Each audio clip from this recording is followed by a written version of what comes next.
Hello, hooligans, and welcome back. Today, let's talk about carbs. So, carbs in certain cases, especially in weight loss, have gotten kind of a bad rap. But the truth is that if you want to be a reasonably fast endurance athlete at anything shorter than 10 hours, you need carbs. Like you can absolutely, in certain cases, be fat adapted and be bad at burning carbs and do really well in very low intensity exercise. So like 100 miles, maybe. I think there's an argument there. I think people have done it. I think it can work.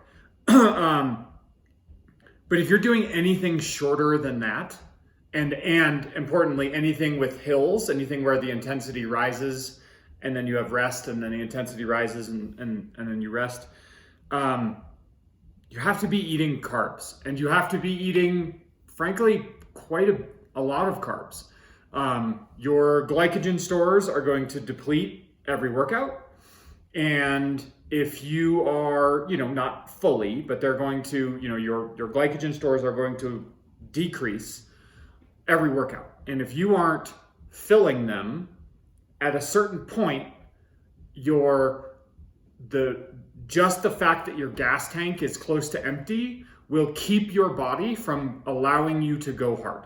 You might not even feel it. In fact, in a lot of cases, you won't feel it. But you'll be slowing down. And so over time, this is a lot of training that kind of just gets chucked out the door by people not eating enough carbs. So there's a couple different ways to think about this. One way that Alan Couzens, who's a prolific coach, recommends is he does 100 grams of carbs a day, baseline, and then 100 grams of carbs for every hour of exercise that you do. So if you're doing a rest day, like a full rest day, that's 100 grams of carbs. If you're training for an hour, that's 200 grams of carbs. If you're training for 4 hours, that's 500 grams of carbs. The way that most of the scientific literature talks about this is in grams of carbs per kilogram of body weight per day.